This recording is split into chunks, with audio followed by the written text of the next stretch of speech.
नमस्कार. पाहू शकता आपण सलगरे भागामध्ये आहे. समोर पाहत असणारा खिल्लार गाईचा कळप हा अप्पासो सीताराम कांबळे राहणार सलगरे यांचा हे. पाहू शकता सुंदर जातीवंत वंशावळीच्या आणि मजबूत आखीव रेखीव देखणं खिल्लार यांनी पण जपलेले आहेत. मागील वर्षी यांची मुलाखत घेतलेली होती, तर आपण यांच्याकडून कळपाची संपूर्ण माहिती घेणार आहोत.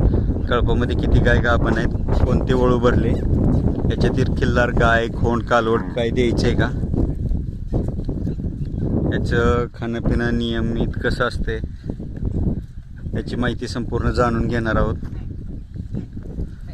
तर पाहत राहा खिल्लार कृषीधन चॅनल. व्हिडिओ आवडला तर लाईक करा, शेअर करा, सबस्क्राईब करा.